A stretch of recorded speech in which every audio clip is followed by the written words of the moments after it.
Good afternoon, everyone, or still morning, rather. Good morning. Thanks for being here. Before we start, I just thought I'd say, if I might, in what you could consider a point of personal privilege, setting aside assessments of winners and losers, as someone who worked with the Vice President for 2 years and traveled with him around the country and the world, I took extreme pleasure in watching the debate last night because of the way that he demonstrated his passion and his wisdom and the joy that he brings to the job of serving the American people as Vice President and of working with this President to bring about positive change for the middle class and for this country. I thought he presented a remarkably strong case for the policies that this President has put in place and the policies that he believes are the right ones to move the country forward. It capped off what for me was an extraordinary day because I had the distinct pleasure of bringing my son for his birthday to the Nationals game yesterday. That's why I was not traveling, and I have to say that was a brilliant finish to a great game. Way to go, Nats. And with that, I'll take your question. Questions? Thanks, Jay. I wanted to ask you about Libya and the Vice President's response yesterday in the debate. Martha Raddatz mentioned to him that U.S. officials in Libya had asked for more security there, and the Vice President replied, well, we weren't told they wanted more security there. We did not know they wanted more security again. That wasn't the testimony at the oversight hearing on Wednesday, though. Charlene Lamb conceded that she had refused requests for more security. So I'm wondering, what did the Vice President mean? What did he mean by we? Did he mean the administration? Did he mean the White House? Did he mean his office? He was speaking directly for himself and for the President. He meant the White House. In over 4 hours of testimony, the testimony that you just referenced the other day, no one who testified about this matter suggested that requests for additional security were made to the President or the White House. So these are issues appropriately that are handled by security professionals at the State Department, and that's what he was talking about. Again, if you look at the testimony, 4+ hours about it, there was no discussion of requests for personnel made here. Those are things that are handled by security personnel at the State Department. So that, I think, is very clear if you look at it in context in terms of what the Vice President was responding to. After that testimony, it would seem that he could have at least conceded that I think the attack by, and what has largely been a political attack by Republicans, and in this case by Congressman Ryan, was to try to suggest that the President and the White House was responsible for assessing security in a diplomatic facility in Benghazi, and as is of course appropriate, these kinds of issues are handled in the State Department by security professionals, and I think that's the context of that conversation. If I could follow up with a broader context, the argument given for rejecting expanded security from the State Department was a desire to turn over security to Libyan forces. That desire to rely on national security forces is one that the administration has used while withdrawing from Iraq and preparing to withdraw from Afghanistan in 2014. Given the incident in Libya, given the green on blue attacks in Afghanistan, does this give you pause? Does it give the President pause? Does it make you reconsider whether the sole motivation here should be to withdraw troops, even though the security impact could be on our own people? Well, there are a variety of issue areas that that question touches upon, and let me go first to this point. As I said the other day, there is no question that an attack on a diplomatic facility in Benghazi that resulted in the deaths of 4 Americans demonstrated that there was not adequate security to protect those Americans. That is why the President and the Secretary of State acted so quickly to take action to ensure that our diplomatic personnel around the world were protected, and why the Secretary of State, at the President's direction, created an accountability review board that will assess and investigate these very issues regarding security at diplomatic facilities. Secondly, this President is very concerned about the safety and security of diplomatic personnel around the world. One way to measure that is in the budget priorities that he has put forward in his budgets. And what he has done is fought every year to restore funding for diplomatic security that has been slashed by Republicans, especially in the House, including Congressman Ryan. So I think going back to last night's debate, the lack of understanding about how this works may explain why Congressman Ryan consistently supported and authored budgets that slashed spending for diplomatic security, and he now takes a different position on these matters in the aftermath, which is clearly part of an effort to politicize what should not be politicized. This was obviously a tragedy, and it is an incident that is under investigation both by the FBI and when it comes to diplomatic security and security of our diplomatic facilities by the Accountability Review Board established by Secretary Clinton. More broadly, I thought, again, this was a topic as a matter of policy that was discussed in an enlightening way last night in this debate when it comes to Afghanistan. President, working with countless allies, has established a policy to draw down our forces in Afghanistan and to end that war by 2014. What you saw last night was a debate about whether or not that is wise policy, and this president is committed to bringing our forces home from Afghanistan. And the purpose, as the vice president said, of setting a deadline is to make it clear to the government in Kabul, as it was made clear to the government in Baghdad, in Iraq, that they need to begin to take increasing responsibility for their own security, so that when it comes to fighting and sometimes dying for the sake of Afghanistan and the Afghanistan and the Afghan people, that Afghan forces increasingly take on that responsibility, not American men and women. And that is why we are drawing down those forces there.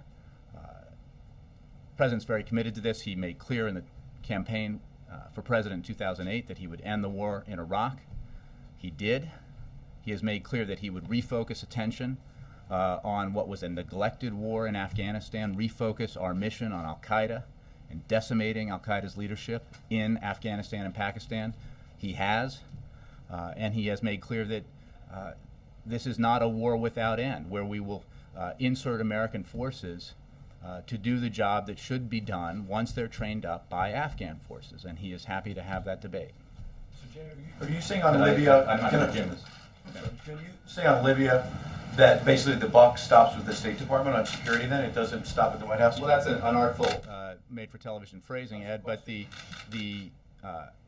fact of the matter, the State Department, the President can't deal with that. Basically, he doesn't make those assessments, is what you said. There are thousands of diplomatic personnel around the world. There are countless facilities around the world, and I am saying that when it comes to the number of personnel who are in place at consulates and embassies and other diplomatic facilities around the world, those decisions are appropriately made at the State Department by security personnel.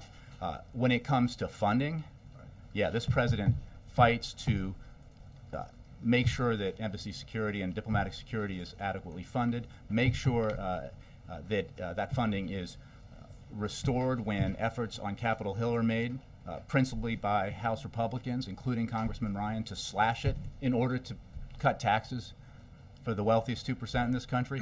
You bet. That's the president's responsibility, and he has demonstrated that he's kept that responsibility. To be clear, you were saying from this podium that the president and the vice president have never been briefed about the fact that security, more security, was needed in Benghazi. You're saying they were never in the presidential daily briefing, never briefed. What I'm saying is that matters of security personnel are appropriately discussed and decided upon at the State Department by those responsible for it. Right. Obviously, it is the case that everyone responsible for national security in this administration, and those I believe who are knowledgeable about it on Capitol Hill, have long been aware of the fact that Libya is a dangerous place. So then why did the vice president say that he and the president were not briefed? If you're That saying is, that senior, what you are doing, Ed, and I know you're conscious of it, is actually saying something that was not said last night. What the Vice President said was that we weren't told they wanted more security there, is what he said. That's a that's quote. correct, and he is talking about. Never briefed, that's clear. He was never briefed that more security was needed. There was a 4.5-hour public hearing where this issue was talked about, where the very specifics of requests for security personnel were made, were adjudicated at the State Department. Unless you were listening to another briefing that I wasn't, that there was no, there was. I just want to be clear. It was never in the presidential daily brief or anything like that. I'm not going to sit and talk to you about this, the detail. No, I'm not, Ed. I'm saying that matters of how many personnel are assigned to embassies and consulates and other diplomatic facilities are not decided at the White House. Okay. They're decided at the State Department. Okay. And so then on September 10th, you put out a press release that said that the president himself was briefed, not the State Department. The president was briefed about consulates and other installations around the world and the security posture ahead of the 9/11 anniversary. So are you now also saying that in that briefing, the president was not told that about security problems at Benghazi, a consulate that had been targeted? I can where tell you he absolutely was not that briefed there that was day? no actionable intelligence that suggested there would be an attack at the Benghazi facility. Absolutely, categorically, that is a fact. What was he briefed And on that day? This was a consulate that was targeted several times. what He was briefed not on that told the day before the And it was 9/11. an anniversary in advance of which this administration, just like the previous administration, took action to prepare for potential acts against the United States or our allies that might take place as part of the anniversary of the 9/11 attacks in 2001. What I can say is that there was no actionable intelligence indicating there would be an attack at the Benghazi facility. That's different, though. What I'm asking is actionable intelligence. I understand that distinction, but you're saying the president on 9/10 was not told broadly about the consulate in Benghazi being targeted several times, there being problems, there being concerns about it, the ambassador wanting more security. He wasn't told about any of that? Ed, again, I cannot get into the specific details of a classified briefing and a classified document. What I can tell you, Last night said he was not told, so I just want to be clear. You can't. you're conflating a lot of things. No, we're not. He said What I'm he- saying is they were not that told. there was no actionable intelligence, and I think that is pretty clear, what I'm saying. And what I obviously cannot discuss in detail is classified information. There was no actionable intelligence regarding the Benghazi facility. I understand an effort here to politicize this, to turn this into an issue in a campaign. The president, from the minute it happened, has been focused on finding who is responsible for those who killed 4 Americans, making sure that our diplomatic personnel around the world are secure, investigating what happened and following the facts wherever they may lead, and ensuring through his directive to the Secretary of State that actions are taken and a review is undertaken to find out what happened with regards to security in Benghazi and what our posture ought to be moving forward at that facility and other facilities around the world that are in places that are considered dangerous. Lastly, when you dismiss it as politics, 4 Americans were killed. And the mother of Sean Smith told CNN a couple nights ago, told Anderson Cooper, that she doesn't feel like the administration is getting to the bottom of this. What do you say to her? I don't think she's making politics out of this. She just said, I want to know what happened to my son. Well, and nobody wants to know more than the President of the United States. So rather than speculate and hypothesize and take political shots on TV, this president has made sure that the FBI is investigating what happened, that the State Department set up the Accountability Review Board to assess what happened in terms of the security posture in Benghazi, and that is underway. And as the Secretary of State said just moments ago, what has always been the case is that we have been very transparent about what we know and made clear that as hours and days and weeks have passed by and more facts have come to light and more has been revealed through the investigations underway, that we have gained a clearer picture of what happened and what did not happen. And we've been very transparent about that. From the beginning, what we have seen, unfortunately, because this is not our tradition, an effort by some to turn this into a partisan fight. And that's a shame when we're talking about brave men and women in our diplomatic service who serve Democrats and Republicans, who represent the United States and the American people and America's interests abroad, often in very dangerous parts of the world. And that is sometimes forgotten by many because much due attention is paid to our men and women in uniform who are in dangerous parts of the world. But the fact is that we have a lot of civilian personnel in places like Libya, in places like Afghanistan, and in Iraq, and other regions of the world where there is risk involved in serving your country and representing America's interests. And the president is focused on finding who is responsible, bringing them to justice, investigating to the end what happened, and taking appropriate action to ensure it does not happen again. Jay, sorry, still on the subject of the Benghazi consulate attack. I mean, the 3 State Department officials and former Libya security chief all testified that a request had been made for additional security for the Benghazi consulate and had either been ignored or rejected.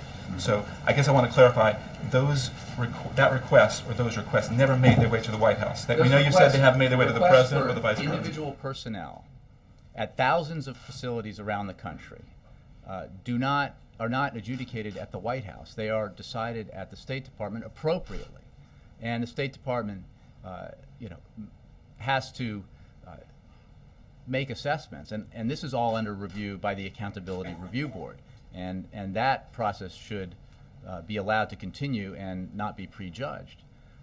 But it is certainly not the case that assignment of security personnel at diplomatic facilities is made here at the White House, nor should it be.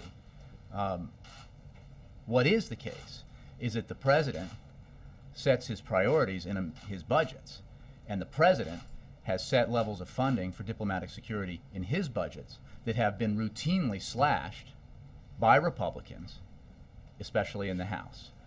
So I find it rich that charges are made about concern over diplomatic security by those who routinely slash funding for diplomatic security in order to pay for tax cuts. I guess what we're trying to get at is who knew what when. I mean, and this is all under investigation and review. But what I think is obvious to anybody who understands how this works, requests for additional security are not made to the White House at diplomatic facilities. They're made to the State Department, which is where the appropriate security personnel assess these requests.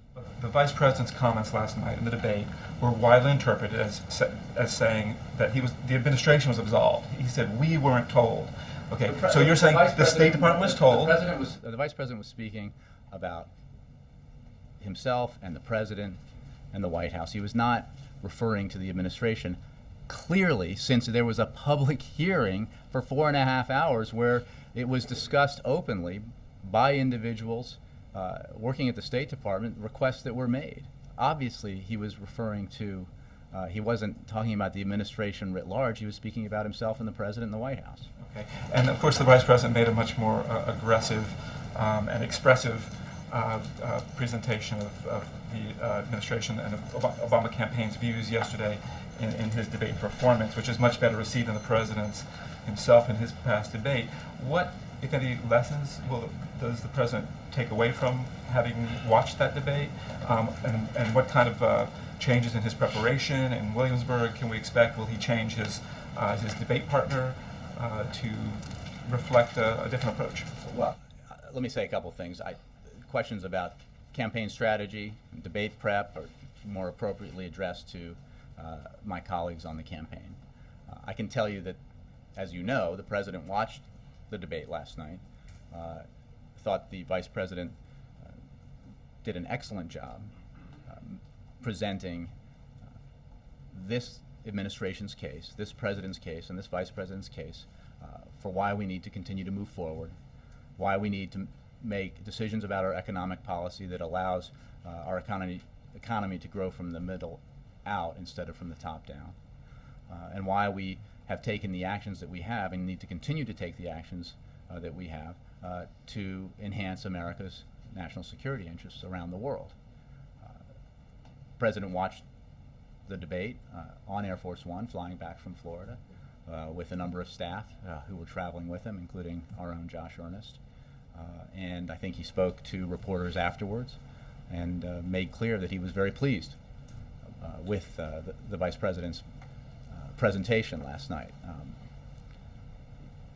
This is about, without getting into campaign strategy, this is about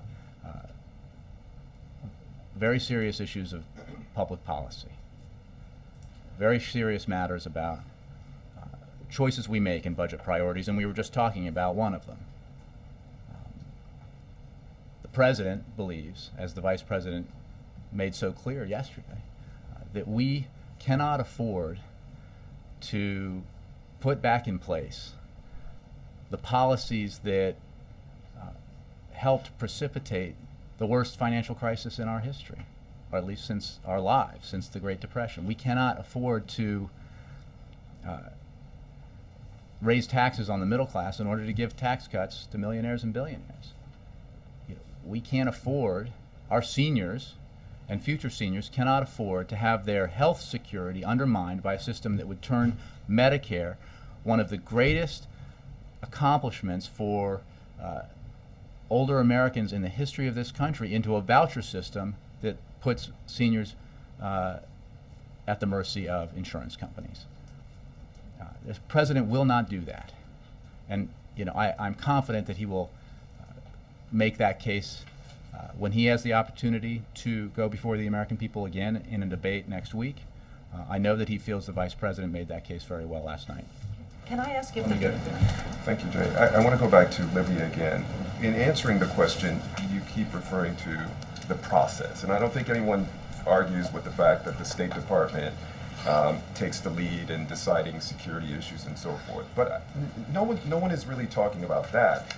What the question is, They are, actually. well, we're not. The question we're trying to get at is, did the Vice President and did the President, were they aware of this? Not that they had to make a decision Sure. about additional forces or security, but were they even aware that there was a request I out think there? the Vice President spoke to that very clearly last night, that when it comes to requests for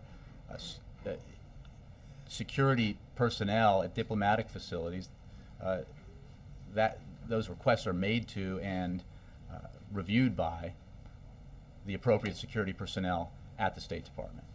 It is certainly the case, as I noted earlier, that everyone involved in national security in this building and around the administration and around Washington, both on Capitol Hill and those of you who are familiar with national security, understand that Libya was and remains a very volatile place, that Eastern Libya in particular has been and continues to be a volatile place where there are militias and extremists and dangerous characters, and that is something that is part of our understanding of both the country and the region. Going to the point I tried to make to Ed, I can say that there was no actionable intelligence suggesting that there would be an assault on the Benghazi facility. But we're not talking about that, about the actionable intelligence. It's whether or not he knew that there was a request. And again, I think the Vice President answered that question clearly last night. Now, more people were watching the debate than probably were watching the testimony in Congress. And so the Vice President's answer could have implied to someone who was unaware of the testimony that the administration didn't know there was a request. The administration broadly. Well, and I Should he appreciate. have been more specific and said Look, he personally was not aware, even though testimony shows the administration didn't know about it. Again, the Vice President certainly was aware of the testimony on the Hill. Everyone in this room, including people who pretend otherwise, were aware of testimony Someone on watching the at Hill. home who probably And what I'm wasn't reading saying, about it and didn't know what about I it. and others testimony. are saying now in answer to your questions is designed to make clear what we know you understand, but others may not, which is that there obviously were requests made, as openly discussed in a public hearing on Capitol Hill the other day, by individuals to the State Department, where those kinds of requests are routinely reviewed. nowhere in those 4 hours of testimony was it suggested that those requests are made to or sent to the White House, because that's not how this works. The issue about actionable intelligence is important because it goes to the question about what happened that night, and it, I think, answers the question that Ed asked about the general briefing that the president gets regularly in advance of significant dates that might potentially create risk because of potential increased activity, like the anniversary of 9/11 or Christmas or other holidays. And that's the kind of briefing he routinely gets, and we routinely make you aware of. You referred to the vice president's performance as passionate. A lot of people out there, conservatives certainly, saw it as aggressive. Would you disagree with that? I think he made a passionate case for why we can't stick the middle class with the bill for getting our fiscal house in order with a $5 trillion tax cut and the voucherization of Medicare. Yeah, I think he was very forceful. But I also think he demonstrated a remarkable degree of precision when it comes to the wealth of experience he brings to this office, how deeply he understands both the policies that this administration has put into place and the policy proposals of both the other ticket and Republicans in general on Capitol Hill, because he has lived this stuff. He has negotiated it through his years as vice president and as senator. He demonstrated his vast experience on matters of national security, foreign policy. And I think he reflected what those of you who have covered him, and I certainly know, which is that he is deeply rooted in his own background and his own neighborhoods, and has never lost touch with the fundamental rationale behind his public service, which is he is here to fight for middle-class Americans, for people who just deserve a fair shot, for people who you cannot write off because they're senior citizens and aren't paying income taxes. You cannot write off because they're veterans receiving government benefits because of their service to this country. And I thought that was both forceful and compelling. Yeah. Does the president stand behind everything Vice President Biden said that he heard in the debate last night? I'll give you one example. When the Vice President said, people making $1 million or more will begin to contribute slightly more. Is the president now moving the goalpost from $250,000 to $1 million? Absolutely not, and I appreciate the question because this goes to the Vice President's extreme command of his brief and of his facts. Our position on the Bush tax cuts has not changed. The president proposed a way to ensure that 98% of Americans and 97% of businesses do not see their taxes go up at the beginning of next year. And that's a goal the Vice President reiterated throughout the debate last night. The Senate has passed a bill that would do that, and we have called on the House to do the same. All that needs to happen now is for Republicans in Washington to stop holding the middle class hostage to tax cuts for the wealthiest 2% of Americans. When the Vice President was talking about people making $1 million or more, he was explaining the numbers. He repeated our proposal will ensure that taxes do not go up on 97% of American businesses. Why is that statistic important? Because, as you know, that's the $250,000 threshold, as he made clear, that 97% of American businesses do not have taxable income above $250,000, which goes right to the threshold the president has set since he ran for office back in 2007. He was using $1 million as an example, and he made clear that he knew his brief because of the $1 trillion in that tax cut, 80% goes to households over $1 million, and that's the point he was making. The president's reaction to the testimony of those State Department security officials, when he heard what they said and the pleas that and the one security officer said he knew now that they would not get, they didn't want more security, they wanted to keep what they had, and he knew that wouldn't be allowed until after there was an incident. Did that make the president angry? The president wants to get to the bottom of what happened.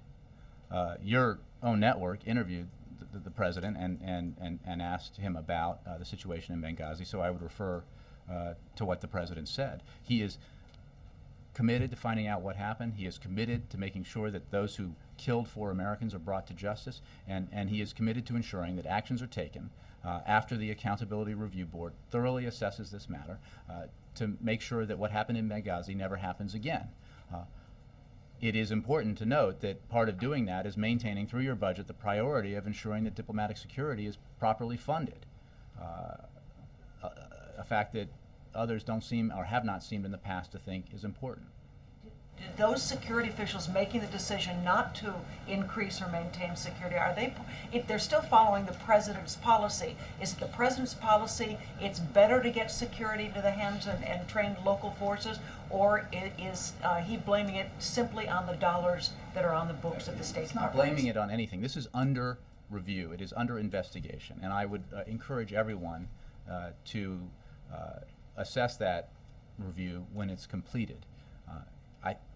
When it comes to matters like Afghanistan, as the Vice President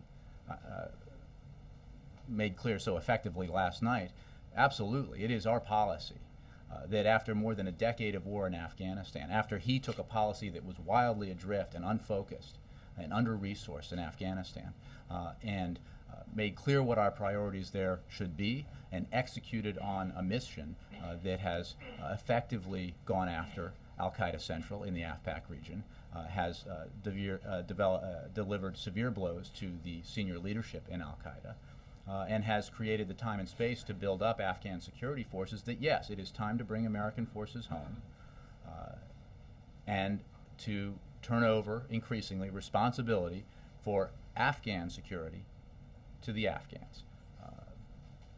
And that is absolutely the President's policy. Yes, sir. Was the denial, the security request denial for Libya based on budgetary considerations? I will repeat again that decisions made about requests for security personnel and security matters are made at the State Department. This is something that is under review at the President's direction and the Secretary of State's direction by an Accountability Review Board headed up by an esteemed former diplomat, and these assessments will be made by those who are investigating it. Isn't that something that's immediately knowable, though? Isn't that something that you would want to know, given the fact that, as you described, there are many dangerous people out there in dangerous places? I would encourage you, I'm not sure if you watched or you read the testimony, but there was a lot of discussion about these specific requests and how they were handled in a public hearing up on Capitol Hill. I think that those individuals who dealt with these kinds of issues are best suited to answer that. Again, these kinds of requests are not presented to or reviewed by the White House. They are handled at the State Department. But given all that, why would you be critical then of the GOP, House GOP, insisting on a lower number for diplomatic security if you're not even sure that that had anything to do with it? What happened and why is under investigation, and I am not in any way suggesting that one caused the other. I am simply saying that this president has because this president has demonstrated his commitment to diplomatic security through his budget priorities, and I was saying that it is another indication of how there's an effort to politicize this tragedy, because some of the very people who are politicizing it have routinely presented budgets that slash funding for diplomatic security. Finally, and following up on Dan's question, there was a lot of chatter in real time on Twitter afterwards about the demonstrative reactions that the Vice President had during the split screen last night. What is your reaction to those who would criticize the Vice President as being perhaps a little condescending and patronizing his body I language? think it is for the American people to decide. And the person I saw up there last night was somebody who was absolutely passionate about fighting for and defending the middle class, absolutely committed to the national security interests and the national security agenda of the country and the national security agenda of this president and this administration, and who comes to his job this many years in to serving his country in the Senate and now the White House with an enormous amount of passion and joy. And I'll give you an example. When you talk about him smiling, when you had, and this is a matter of policy, when Congressman Ryan starts attacking the administration over the Recovery Act, and the split screen shows the Vice President smiling, I can tell you, I can guess why he was smiling. because he knew how hypocritical that was. Because he had seen the letters written by Congressman Ryan requesting Recovery Act funding because it would help the economy in Wisconsin. Well, guess what? The Recovery Act, which this president fought for, which was passed and signed into law, and that the vice president implemented, prevented a Great Depression in this country, or helped prevent a Great Depression, together with the other policy initiatives that this president fought for. And that's a record we're proud of. And it is extremely hypocritical to, on the one hand, attack that, and on the other, be asking for money from it because you know it will help the economy in your state. Margaret. Thanks. Jay, I have two questions. One is about the EU and the other is about the State Department. On the EU, what's the President's reaction to the decision to award the Nobel Peace Prize to the EU?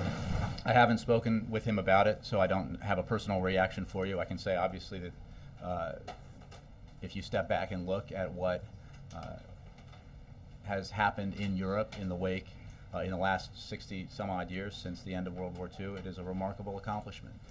You're talking about a region of the world that was engulfed in war twice in the first half of the 20th century, and that through the project of the European Union has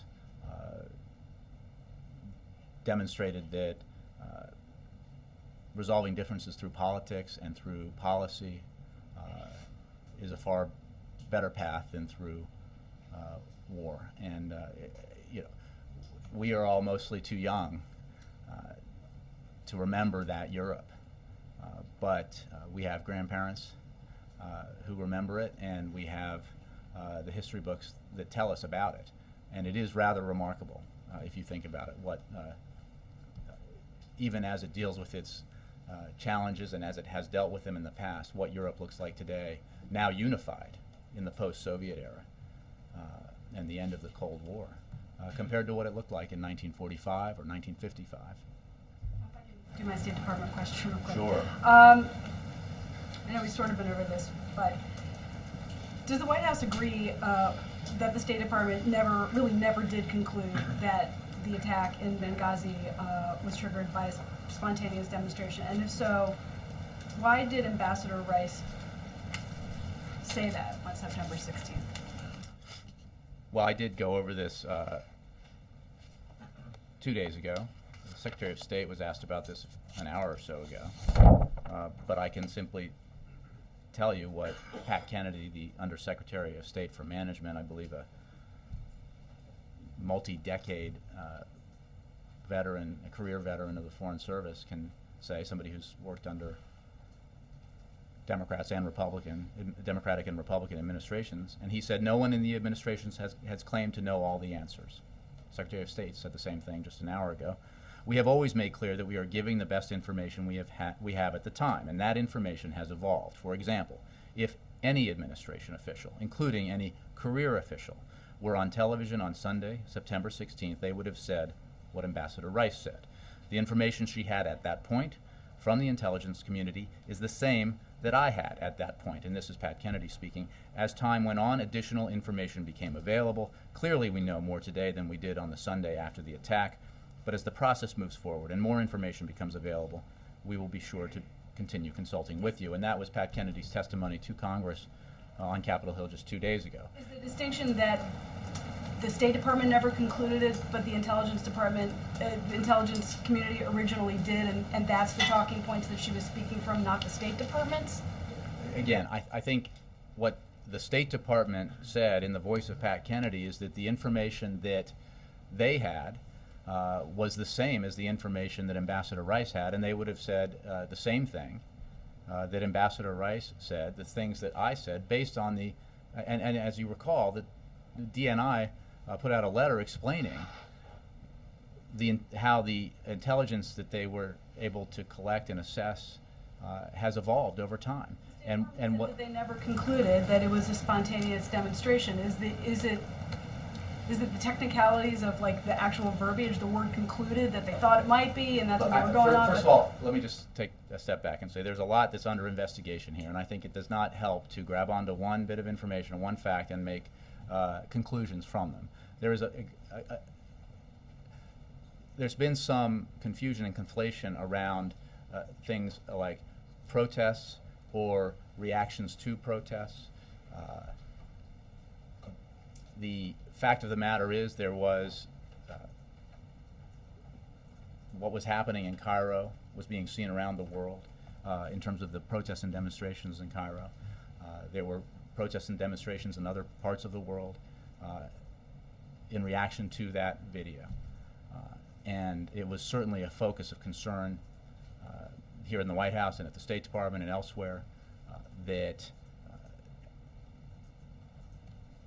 action be taken to ensure that our diplomatic personnel in the wake of Benghazi were adequately secured and that our facilities were protected. You know, one of the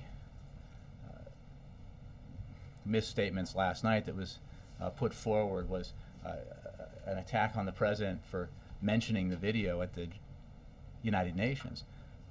It is simply a fact, setting aside the attack in Benghazi, that it was absolutely vital that we do two things, that the president do two things in his statements, which he did immediately after Benghazi and going forward, to make clear that we found the video reprehensible and that the United States government had nothing to do with it, but say that it was absolutely unacceptable regardless to react to that video with violence. And it is the case that this was a matter of concern around the world, and actions were taken at the president's direction to ensure that our diplomatic facilities and diplomatic personnel around the world were protected. Anybody else? Yeah. I follow up on taxes. You said that, or I wonder if Vice President Biden either made news or misspoke. He said that when he's talking about the economy and how he wants Republicans to get out of the way, he says if they get out of the way and let us pass the tax cut for the middle class, make it permanent. I thought you only wanted that extended. The President's position has always been to make the middle class tax cuts permanent. Yeah. He was extremely precise. Donovan. Thanks, Jay. I have two questions for you. One is on Afghanistan and the drawdown date. I'm a little confused. There's been different things said. Obviously, the Vice President said last night, quote, "We are leaving in 2014, period." Prior, the President has said there might be a leave behind force, and then the President said, no, we're going to be out. So where exactly do we stand? It's our policy to withdraw our forces by 2014. That's what the Vice President made clear. That's what the President has made clear. It's an issue around which Governor Romney and Congressman Ryan have been extraordinarily unclear, repeatedly and habitually. But the President's position is based on a policy and a strategy that was adopted by all of our allies engaged in this effort and has been implemented beginning with the surge and now with the drawdown of the surge, with the training up of Afghan security forces, and with the transfer of security responsibility gradually over to those Afghan forces.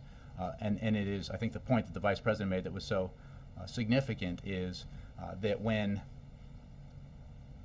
you blithely say, well, we shouldn't have drawn down the surge forces and we shouldn't set timelines, the Vice President made clear that, as he knows from his experience overseeing Iraq policy and a policy that led to the fulfillment of the President's commitment to bring our troops home from Iraq, you need to be very clear with, in the case of Iraq, the Iraqis in Baghdad, and in the case of Afghanistan, with the Afghans in Kabul, what we're doing and what our timeline is, and how they are going to have to gradually step up and take responsibility for their own security so that Americans are not in the lead in eastern Afghanistan or elsewhere fighting and dying for Afghans when they have gradually developed the capacity to do that for themselves. So is there no leave behind force, or are you leaving a door open for that? Or? I think, as was the case with Iraq, there are always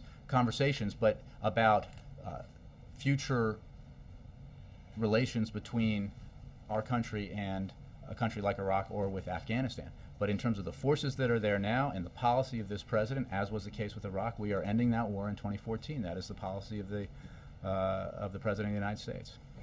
April. My Sorry. second Go question, ahead. very quickly. I want to follow on Anne's question. She asked if the president was upset when he learned that he had not been told about these requests for extra security and that kind of thing. Has he now asked to be informed about such security requests, or has he given any instructions that they should not be turned down, or that he or his designate should be informed? It is absolutely the case that the President is intensely focused on and committed to bringing to justice those who killed 4 Americans. He is focused on the investigations continuing so that they can follow the facts all the way to the end so we know what happened and why. He is committed to ensuring that we take the appropriate actions after the Accountability Review Board to ensure that what happened in Benghazi does not happen again. What is also the case is that requests from the hundreds of diplomatic facilities around the country for security personnel or other related matters are made to the State Department. They are not made to the White House. And that's just a simple statement of fact. It is certainly the case that this president believes that we need to assess what happened in Benghazi, and we need to take action, appropriate action, to ensure that it does not happen again. April. Jay, going back on the issue of assessment, and it's a real simple question. On the onset of what happened in Benghazi, can you gauge or assess intelligence that you gathered on the onset, a month out now? I'm sorry? Can you gauge or assess the intelligence information that you gained on the onset of what happened in Benghazi? I'm not going to.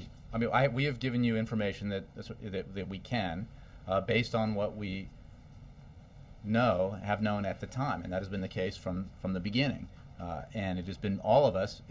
These assessments are not made by our impressions watching cable TV. They're made based on the assessments made by intelligence professionals. And what has always been the case is that Ambassador Rice made clear, I made clear, and others have made clear, Secretary of State made clear today, that those assessments are preliminary until we have all the facts, and that those assessments could change depending on new evidence and new facts that come to light. That's what Ambassador Rice said, and that's what I have tried to make clear throughout this. So I'm not, going to give you a running assessment of intelligence. I can simply tell you that, as the DNI statement made clear, they made initial assessments based on what they knew, and those assessments evolved as new information came in. Now, I just want to go back to what you just said. So basically, what I'm gleaning is we have better intelligence information now than we had in the onset. I think it's unquestionable that as we gather more facts, we have a better and clearer picture of what happened. But that process is ongoing and is not complete.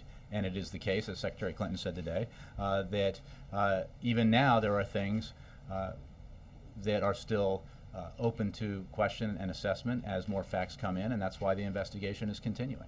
Thanks, I want to give it to Mike. How are you, man? Good to have you back. And after that, I'll have a week ahead. I wanted to get historical with you here. This Sunday is going to be the 50th anniversary of the overflights, U-2 overflights over Cuba that discovered the Russian SAM sites that led to the Cuban Missile Crisis. We find ourselves now in a similar, in at least another nuclear standoff, the one with Iran. I just wanted to get your thoughts on how you think history will look at the president's role in this standoff. Will it be a profile in courage? Well, I can tell you this, that when the president took office, it was a fact that the world was divided on this issue, and Iran was united. The president made clear that there was an avenue open to Iran to rejoin the community of nations, to get right with the world if it abided by its international obligations, and if it gave up in a verifiable way its nuclear weapons ambitions. He also made clear that failure to do that would result in increasingly punitive sanctions and increasingly problematic isolation for the regime in Tehran. And we have made significant progress in implementing what is unquestionably seen as the most punitive and comprehensive sanctions regime against Iran in history. And that has come about because it's not just the United States, and as was suggested last night, that somehow Congress alone could act to sanction Iran in an effective way, because the fact is the only way you can put the kind of pressure on Iran that we've been able to do through this sanctions regime is by having an international consensus behind it. Because it's a global marketplace, and the ability to pressure Iran through economic sanctions requires international cooperation. And what this president has achieved, because of his approach, is a level of international consensus on this, a level of recognition that Iran is the problem that has allowed for the implementation of a broad set of sanctions that has put enormous pressure on the Iranian economy as well as on Iranian political institutions. The goal, and the president's red line, if you will, is to prevent Iran from acquiring a nuclear weapon.